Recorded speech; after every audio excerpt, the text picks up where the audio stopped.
The Adventures of Sherlock Holmes by Sir Arthur Conan Doyle. Adventure 1. A Scandal in Bohemia. Sections 1 through 3. Section 1. To Sherlock Holmes, she is always the woman. I have seldom heard him mention her under any other name. In her eyes, she eclipses and predominates the whole of her sex. It was not that he felt any emotion akin to love for Irene Adler. All emotions, and that one particularly, were abhorrent to his cold, precise, but admirably balanced mind. He was, I take it, the most perfect reasoning and observing machine that the world has seen. But as a lover, he would have placed himself in a false position. He never spoke of the softer passions, save with a jibe and a sneer. They were admirable things for the observer, excellent for drawing the veil from men's motives and actions. But for the trained reasoner to admit such intrusions into his own delicate and finely adjusted temperament was to introduce a distracting factor which might throw a doubt on all his mental results. Grit in a sensitive instrument, or a crack in one of his own high-powered lenses, would not be more disturbing than a strong emotion in a nature such as his. And yet there was but one woman to him, and that woman was the late Irene Adler, of dubious and questionable memory. I have seen little of Holmes lately. My marriage had drifted us away from each other.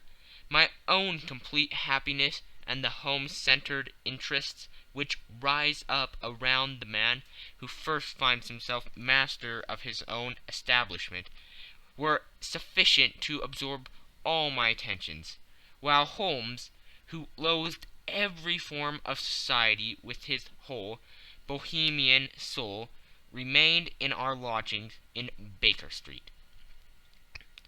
Buried among his old books and altering from week to week between cocaine and ambition, the drowsiness of the drug, and the fierce energy of his own keen nature, he was still, as ever, deeply attracted by the study of crime, and occupied his immense faculties and extraordinary powers of observation in following out these clues, and clearing up those mysteries which had been abandoned as hopeless by the official police.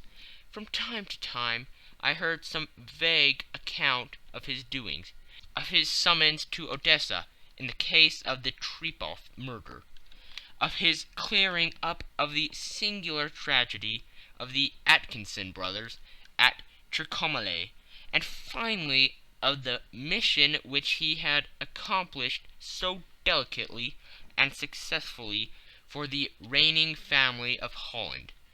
Beyond these signs of his activity, however, which I merely shared with all the readers of the daily press, I knew little of my former friend and companion. One night, it was on the 20th of March, 1888, I was returning from a journey to a patient, for I had now returned to civil practice, when my way led me through Baker Street. As I passed the well-remembered door, which must always be associated in my mind with my wooing, and with the dark incidents of the Stoty in Scarlet, I was seized with a keen desire to see Holmes again, and to know how he was employing his extraordinary powers. His rooms were brilliantly lit, and even as I looked up I saw his tall, spare figure pass twice in a dark silhouette against the blind. He was pacing the room, swiftly, eagerly, with his head sunk upon his chest and his hands clasped behind him. To me, who knew his every mood and habit, his attitude and manner, told their own story. He was at work again. He had risen out of his drug-created dreams and was hot upon the scent of some new problem. I rang the bell and was shown up to the chamber, which had formerly been in part my own. His manner was not effusive. It seldom was. But he was glad, I think, to see me. With hardly a word spoken, but with a kindly eye, he waved me an armchair, threw across his case of cigars, and indicated a spirit case and a gasogene in the corner. Then he stood before the fire and looked me over in his singular, introspective fashion. "Wedlock suits you," he remarked. "I think, Watson, that you have put on 7.5 pounds since I saw you." "7!" I answered. "Indeed, I should have thought a little more, just a trifle more, I fancy, Watson. And in practice again, I observe. You did not tell me that you intended to go into harness." "Then how do you know?" "I see it. I deduce it. How do I know that you have been getting yourself very wet lately, and that you have a most clumsy and careless servant girl?" "My dear Holmes," said I, "this is too much. You would certainly have been burned had you lived a few centuries ago. It is true that I had a country walk on Thursday, and came home in a dreadful mess. But as I have changed my clothes, I can't imagine how you deduce it. As to Mary Jane, she is incorrigible, and my wife has given her notice. But there again I fail to see how you work it out." He chuckled to himself, and rubbed his long, nervous hands together. "It is simplicity itself," said he. "My eyes tell me that on the inside of your left shoe, just where the firelight strikes it, the leather is scourged by 6 almost parallel cuts. Obviously they have been caused by someone who has very carelessly scraped around the edges of the soles in order to remove crusted mud from it. Hence you see my double deduction, that you have been out in vile weather, and that you have a particularly malignant, boot-slitting specimen of the London slave.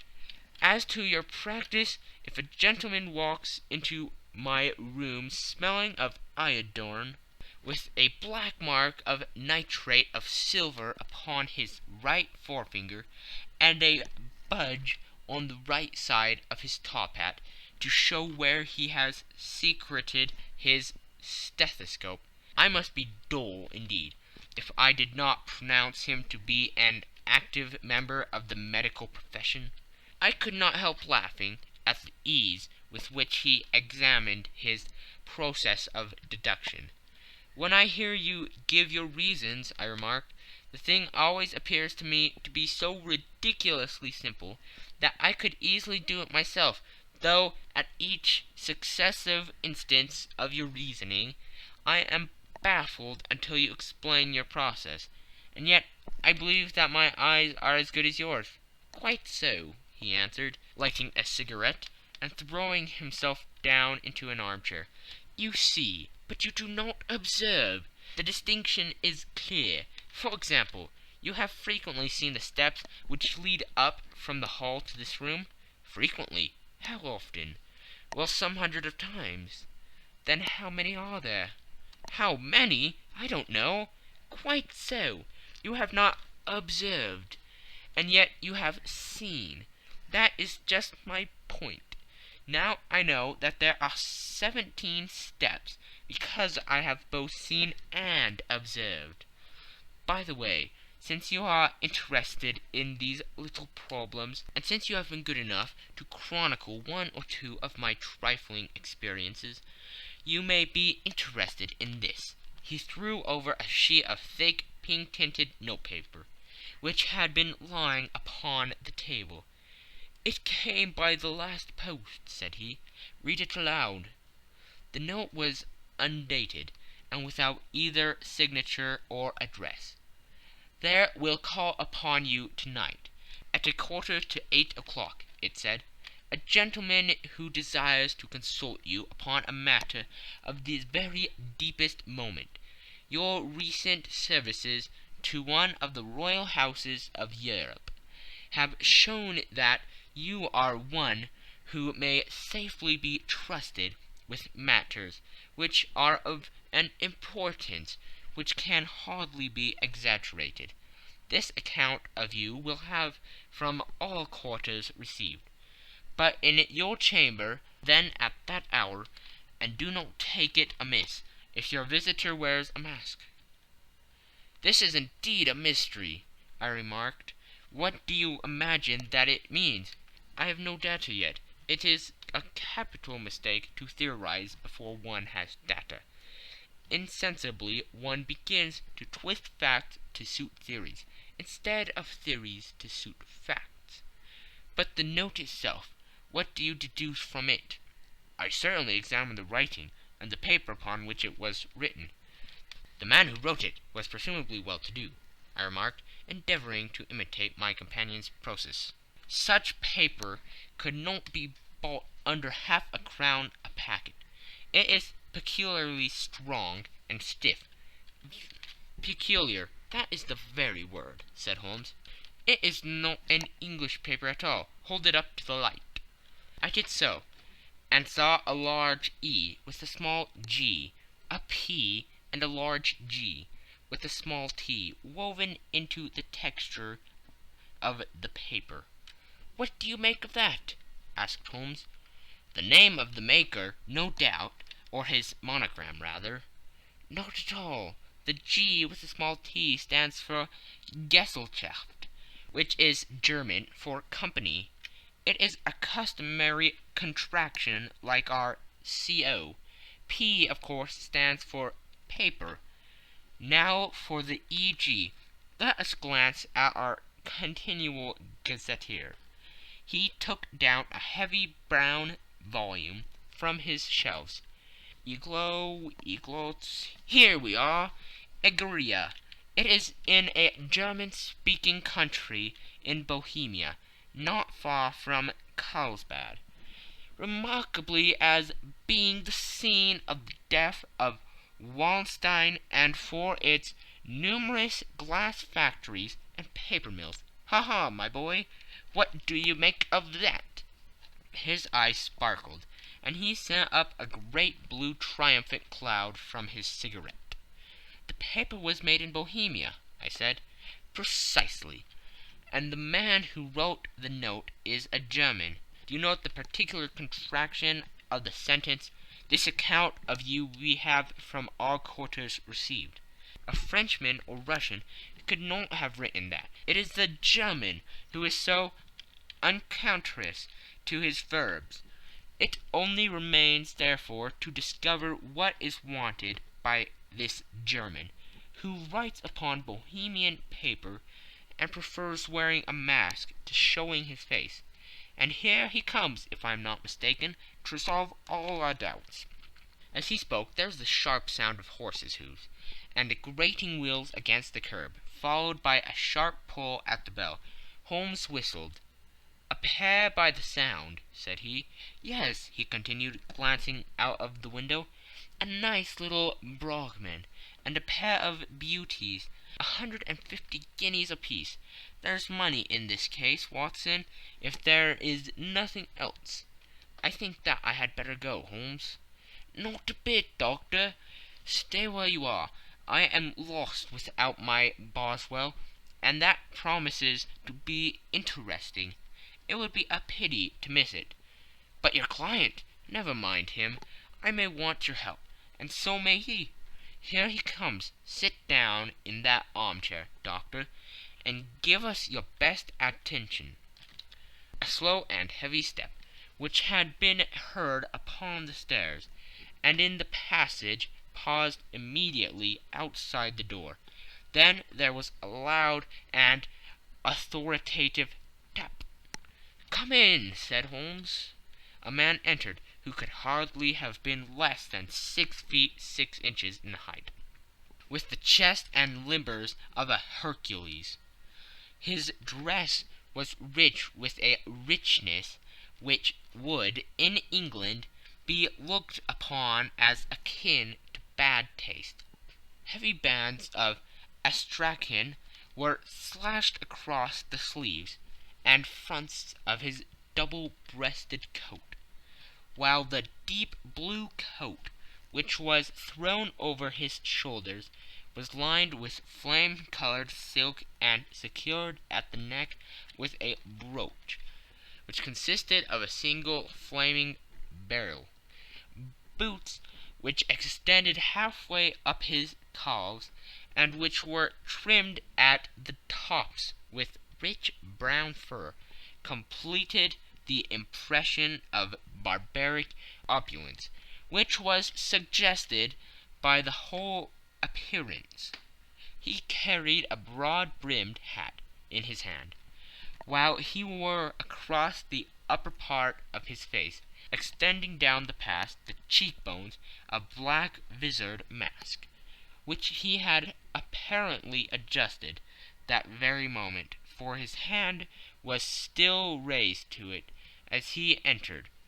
From the lower part of the face he appeared to be a man of strong character, with a thick hanging lip, and a long, straight chin suggestive of resolution, pushed to the length of obstinacy.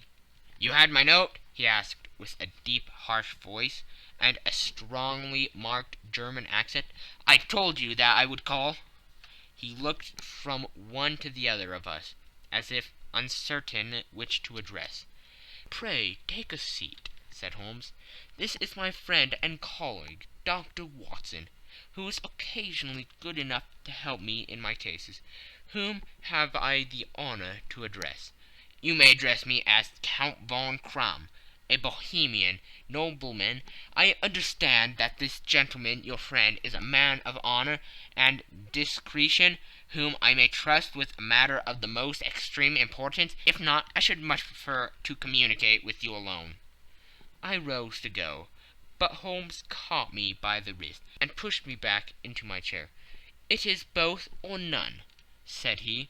"You may see before this gentleman anything which you may say to me." The Count shrugged his broad shoulders. "Then I must begin," said he, "by binding you both to absolute secrecy for 2 years. At the end of that time the matter will be of no importance. At present it is too much to say that it is of such weight it may have an influence upon European history." "I promise," said Holmes. "And I." "You may excuse this mask," countered our strange visitor. "The august person who employs me wishes his agent to be unknown to you, and I may confess at once that the title by which I have just called myself is not exactly my own." "I was aware of it," said Holmes dryly. "The circumstances are of great delicacy, and every precaution has to be taken to quench what might grow to be an immense scandal and seriously compromise one of the reigning families of Europe.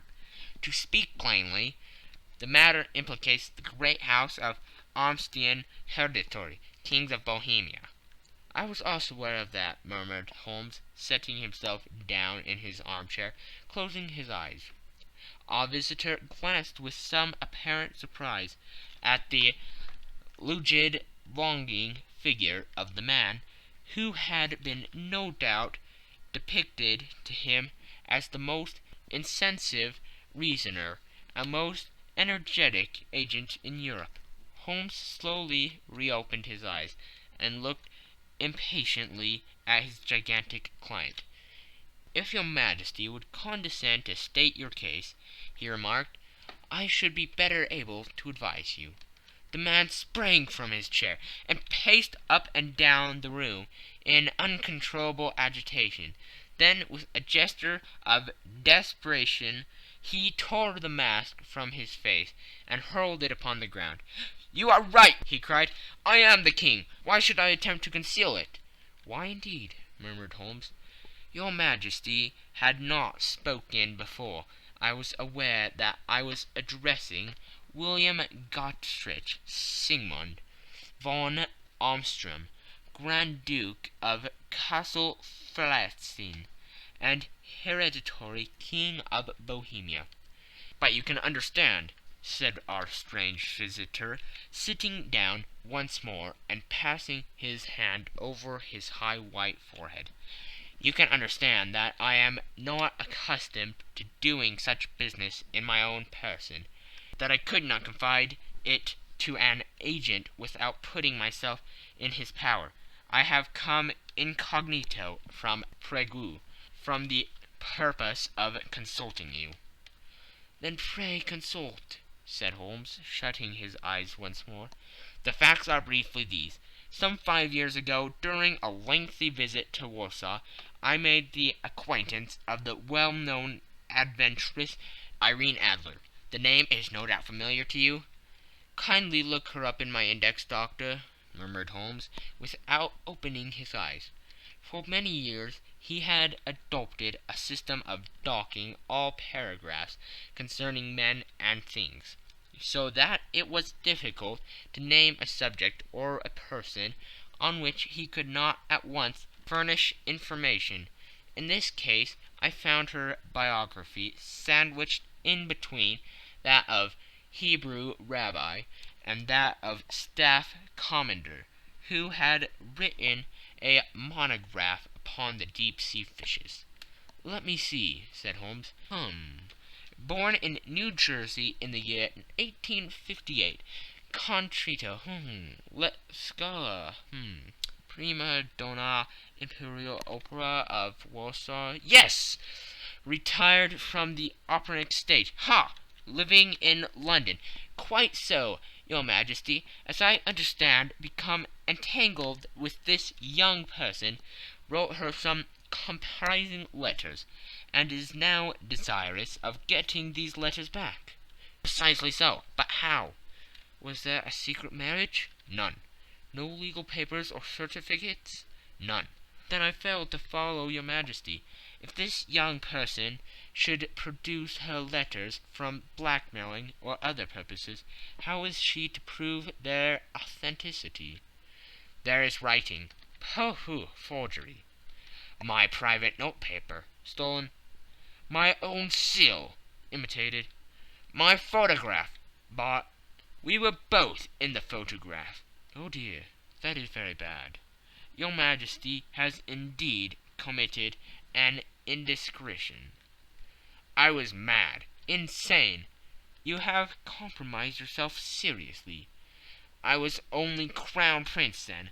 I was young. I am but 30 now. It must be recovered. We have tried and failed. Your Majesty must pay. It must be bought. She will not sell. Stolen, then. 5 attempts have been made. Twice burglars in my pay ransacked her house. Once we diverted her luggage when she travelled. Twice she had been waylaid. There has been no result. No sign of it? Absolutely none. Holmes laughed. It is quite a pretty little problem, said he. But a very serious one to me, returned the king reproachfully. Very indeed. What does she propose to do with the photograph? To ruin me. But how? I'm about to be married. So I have heard. To Claudia Lorman von Saxe-Montenegrin, second daughter of the King of Scandinavia. You may know that strict principles of her family. She is herself the very soul of delicacy. A shadow of a doubt as to my conduct would bring the matter to an end. And Irene Adler threatens to send him a photograph. And she will do it. I know that she will do it. You do not know her, but she has a soul of steel. She has the face of the most beautiful of women, and the mind of the most resolute of men. Rather than I should marry another woman, there are no lengths to which she would not go. None. You are sure that she has not sent it yet? I am sure. And why? Because she has said that she would send it on the day when the betrothal was publicly proclaimed. That would be next Monday. Oh, then we have 3 days yet, said Holmes with a yawn. That is very fortunate. as I have one or two matters of importance to look into just at present. Your Majesty will, of course, stay in London for the present?" "Certainly. You will find me at the Langram under the name of the Count von Kram." "Then I shall drop you a line to let you know how we progress." "Pray do so. I shall be all anxiety." "Then as to money, you have carte blanche?" "Absolutely." "I tell you that I would give one of the provinces of my kingdom to have that photograph." "And for the present expenses?" The King took a heavy chamois leather bag from under his cloak and laid it on the table. "There are £300 in gold and 700 in notes," he said. Holmes scribbled a receipt upon a sheet of his notebook and handed it to him. "And mademoiselle's address?" he asked. "Is Brony Lodge, Supretime Avenue, St. John's Wood." Holmes took a note of it. "One other question," said he. "Was the photograph a cabinet?" "It was." "Then good night, your Majesty, and I trust that we shall soon have some good news for you. And good night, Watson," he added, as the wheels of the Royal brougham rolled down the street. "If you will be good enough to call tomorrow afternoon at 3 o'clock, I should like to chat this little matter over with you." End of Section 1. Section 2. At 3 o'clock precisely I was at Baker Street, but Holmes had not yet returned. The landlady informed me that he had left the house shortly after 8 o'clock in the morning. I sat down beside the fire, however, with the intention of awaiting him. However long he might be, I was already deeply interested in his inquiry, for though it was surrounded by none of the grim and strange features which were associated with the two crimes which I have already recorded, still the nature of the case and the exalted station of his client gave it a character of its own. Indeed, apart from the nature of the investigation which my friend had on hand, there was something in his masterly grasp of a situation, and his keen, incisive reasoning, which made it a pleasure to me to study his system of work, and to follow the quick, subtle methods by which he distinguished the most inextricable mysteries. So accustomed was I to his invariable success that the very possibility of his failing had ceased to enter into my head. It was close upon 4 before the door opened, and a drunken-looking groom, ill-kept and side-whiskered, with an inflamed face and disreputable clothes, walked into the room. Accustomed as I was to my friend's amazing powers in the use of disguises, I had to look 3 times before I was certain that it was indeed he. With a nod he vanished into the bedroom, whence he emerged in 5 minutes, too suited and respectable as of old, putting his hands into his pockets. He stretched out his legs in front of the fire and laughing heartily for some minutes. "Well, really," he cried, and then he choked and laughed again, until he was obliged to lie back, limp and helpless, in the chair. "What is it?" "It's quite too funny. I am sure you could never guess how I employed my morning, or what I ended by doing." "I can't imagine. I suppose that you have been watching the habits and perhaps the house of Miss Irene Adler?" "Quite so, but the sequel was rather unusual. I will tell you, however. I left the house a little after 8 o'clock this morning, in the character of a groom, out of work. There is a wonderful sympathy and freemasonry among wholesome men. But one of them, and you will know all that there is to know, I soon found Broughton Lodge.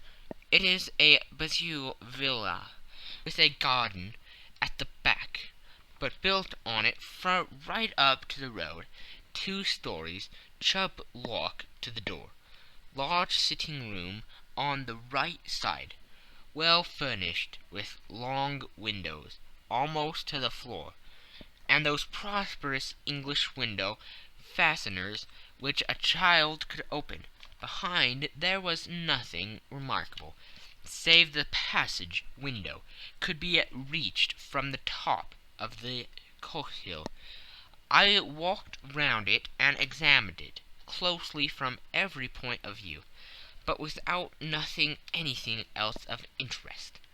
I then lodged down the street, and found, as I expected, that there was a news in a lane which runs down by one wall of the garden.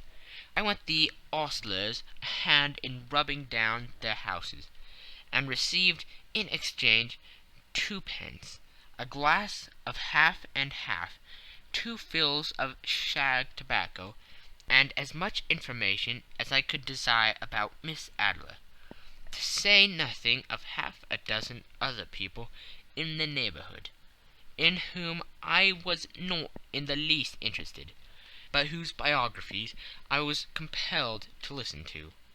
"And what of Irene Adler?" I asked. "Oh, she has turned all the men's heads down in that part. She is the daintiest thing under a bonnet on the planet. So say the Serpentine News to a man.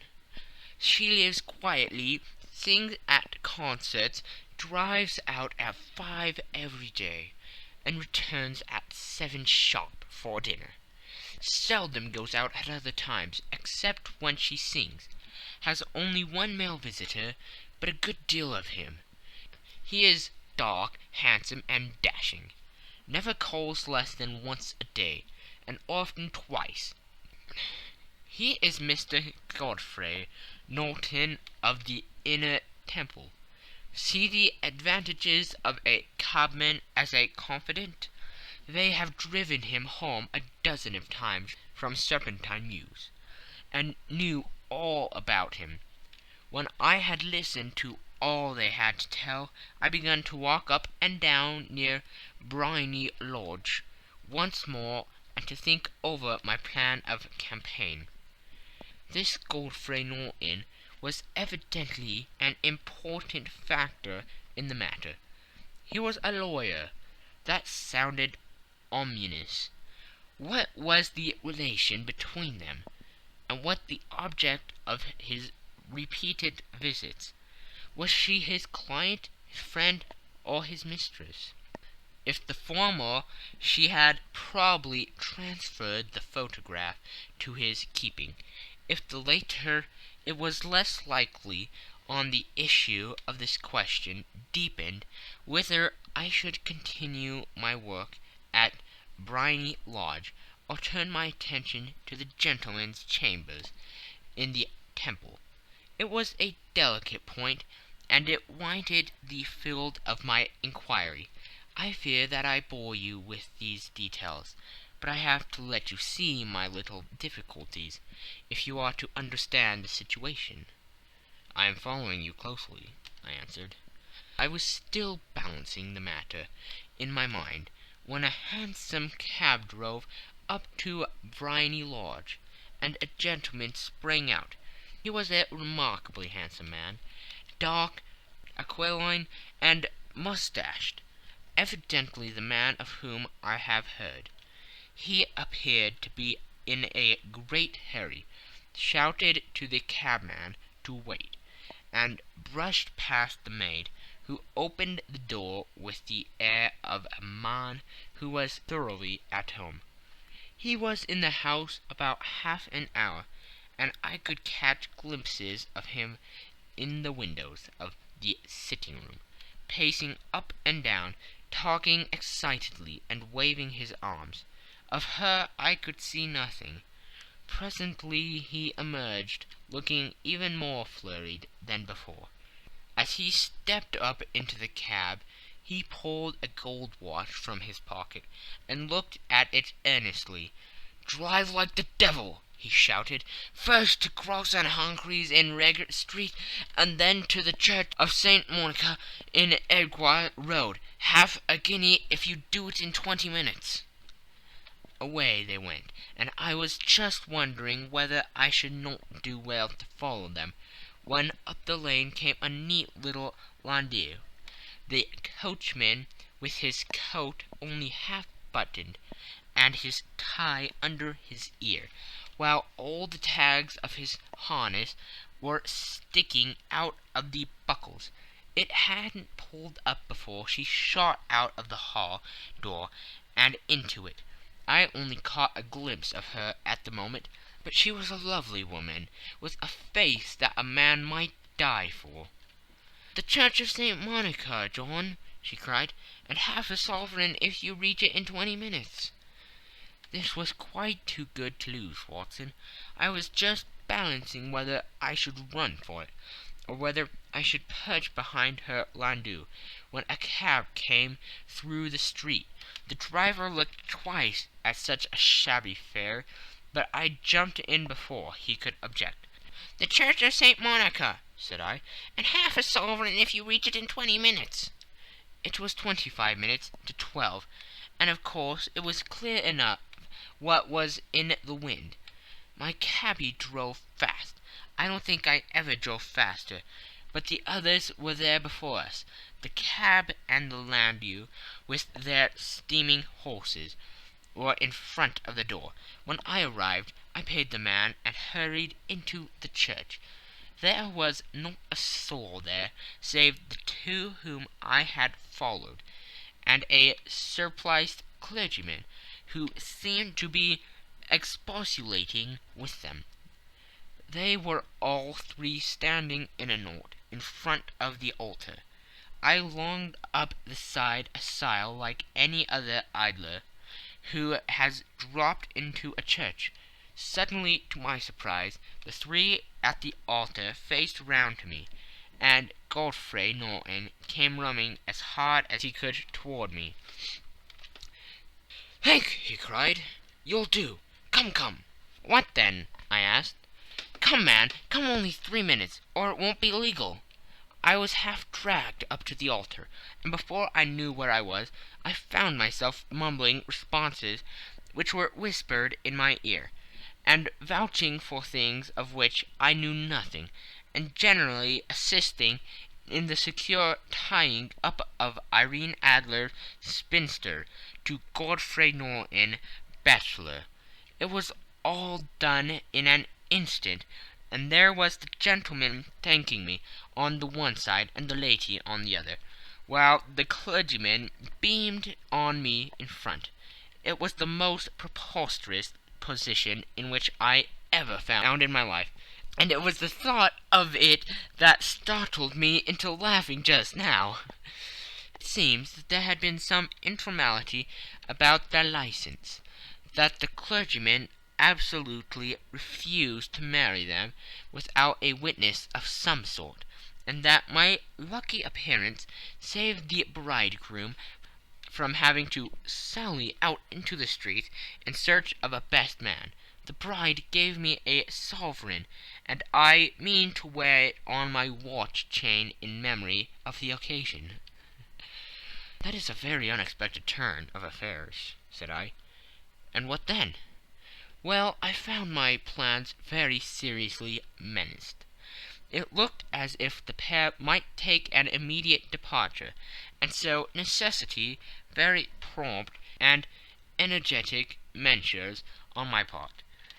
At the church door, however, they separated, he driving back to the temple, and she to her own house. "I shall drive out into the park at 5 as usual," she said, as she left him. I heard no more. They drove away in different directions, and I went off to make my own arrangements. "Which are?" "Some cold beef and a glass of beer," he answered, ringing the bell. "I have been too busy to think of food, and I am likely to be bustier still.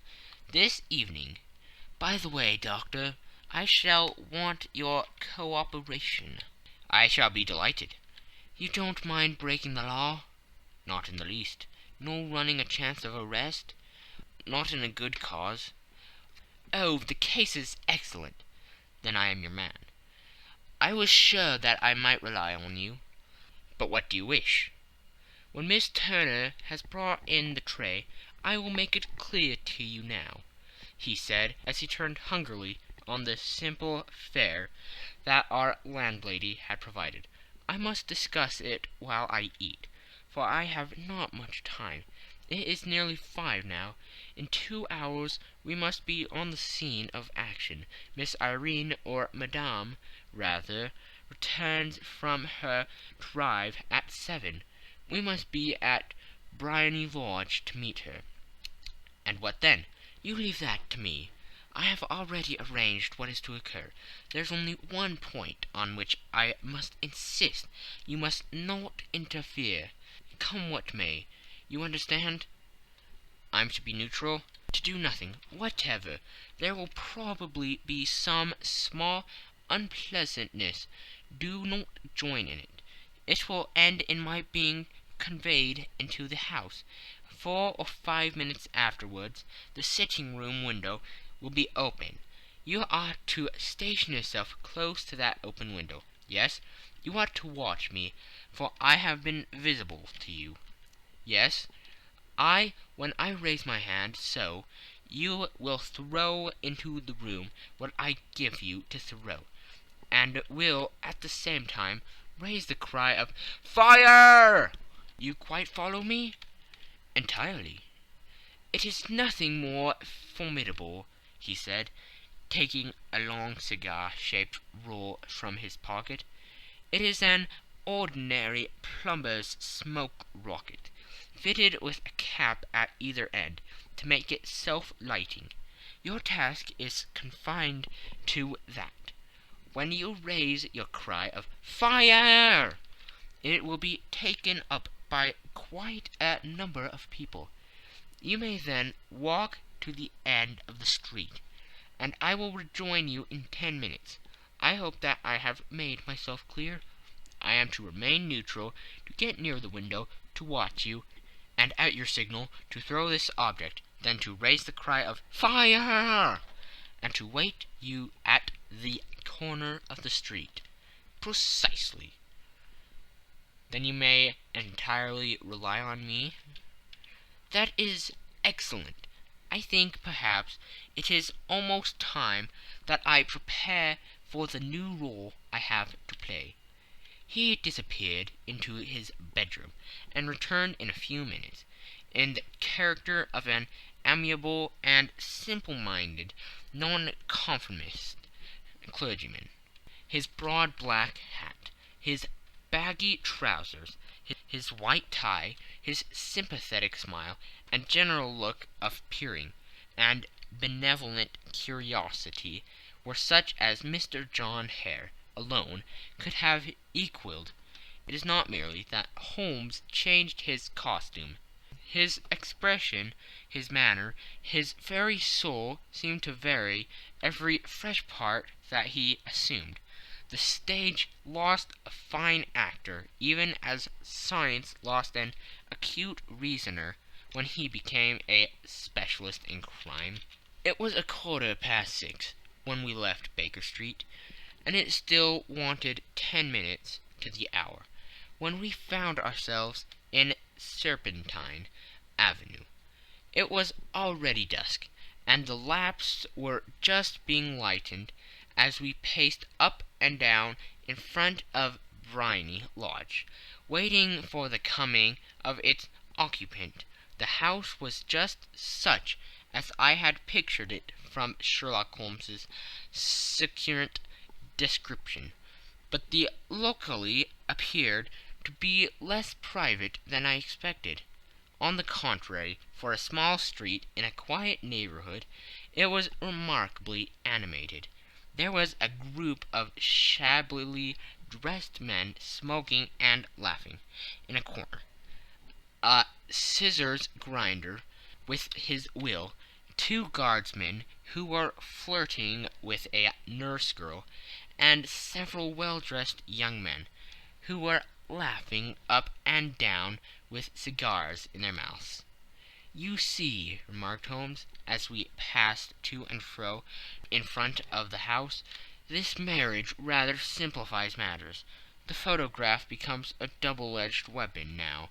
The chances are that she would be as averse to its being seen by Mr. Godfrey Norton as our client is to coming to the eyes of his princess.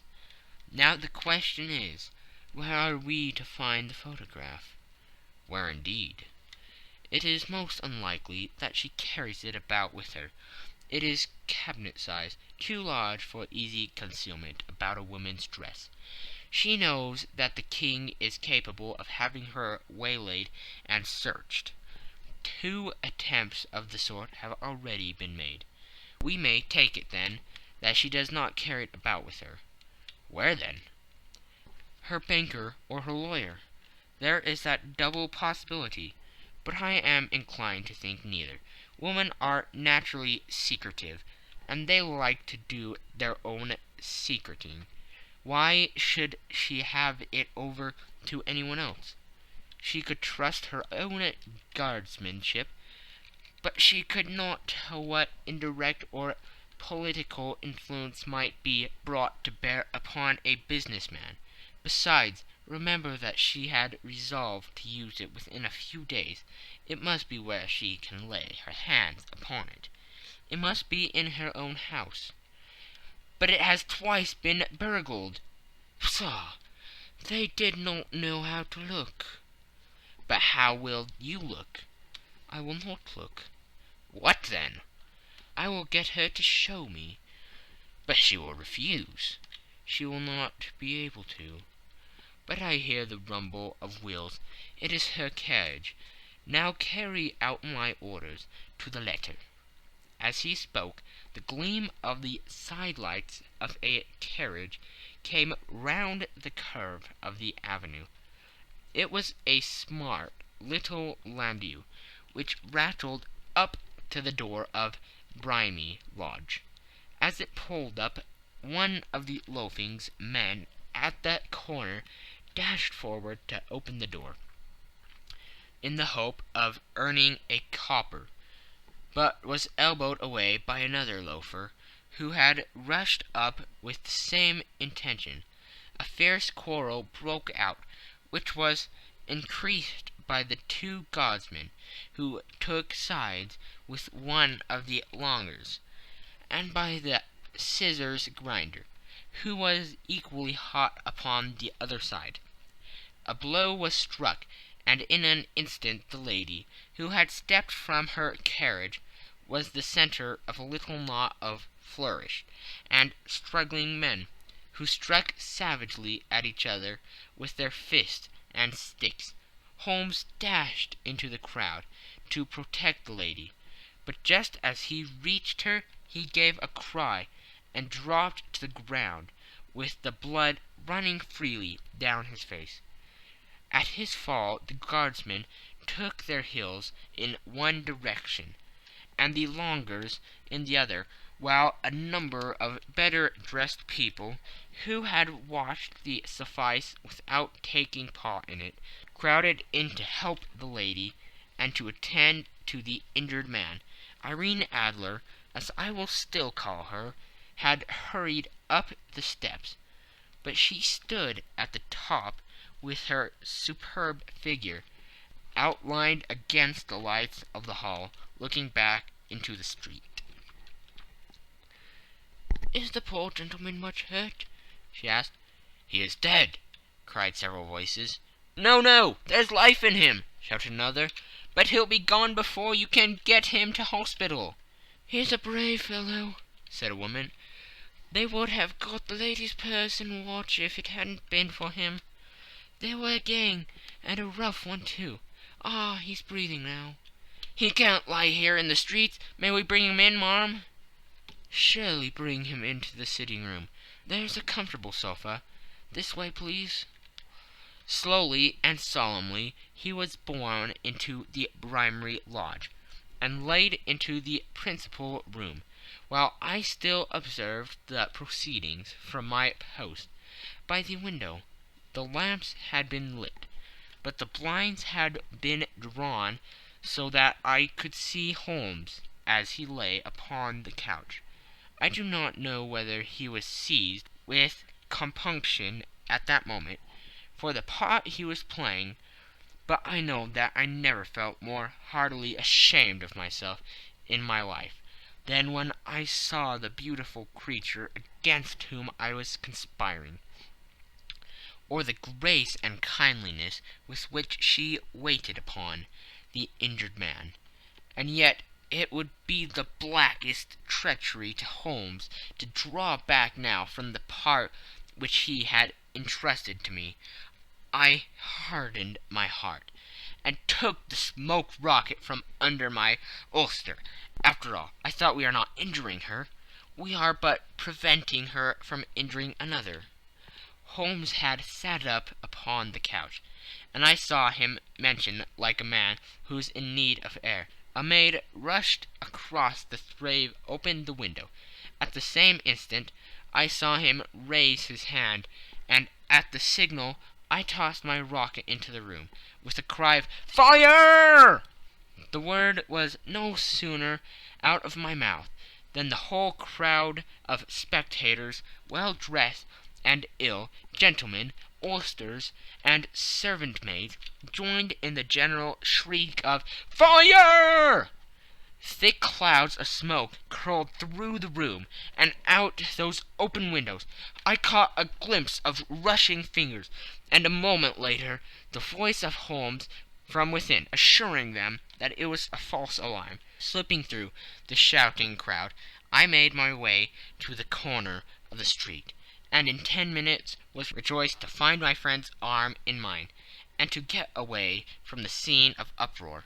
He walked swiftly and in silence for some few minutes, until we had turned down on one of the quiet streets which led towards the Edgware Road. "You did it very nicely, Doctor," he remarked. "Nothing could have been better. It is all right." "You have the photograph?" "I know where it is." "And how did you find out?" "She showed me, as I told you she would." "I am still in the dark." "I do wish to make a mystery," said he, laughing. "The matter was perfectly simple. You are, of course, saw that everyone in the street was an accomplice. They were all engaged for the evening." "I guessed as much." "Then, when the row broke out, I had a little moist red paint in the palm of my hand. I rushed forward, fell down, clapped my hand to my face, and became a piteous spectacle. It is an old trick." "That also I could fathom." "Then they carried me in. She was bound to have me in. What else could she do? And into her sitting-room, which was the very room which I suspected. It lay between that and her bedroom, and I was determined to see which. They laid me on a couch. I motioned for air. They were compelled to open the window, and you had your chance." "How did that help you?" "It was all important. When a woman thinks that her house is on fire, her instinct is at once to rush to the thing which she values most. It is a perfectly overpowering impulse, and I have more than once taken advantage of it. In the case of the Darlington substitution scandal it was of use to me, and also in the Arnsworth Castle business. A married woman grabs at her baby, an unmarried one reaches for her jewelry box. Now it was clear to me that Our Lady of today had nothing in the house more precious to her than what we are in quest of. She would rush to secure it. The alarm of the fire was admirably done. The smoke and shouting were enough to shake nerves of steel. She responded beautifully.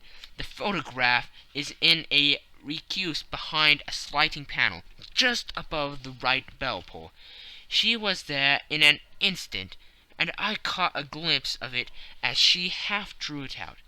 When I cried out that it was a false alarm, she replaced it, glancing at the rocket, rushed from the room, and I have not seen her since.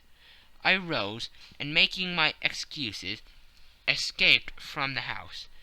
I hesitated whether to attempt to secure the photograph at once, but the coachman had come in, and as he was watching me narrowly, it seemed safer to wait. A little over precipitance may ruin all. "And now?"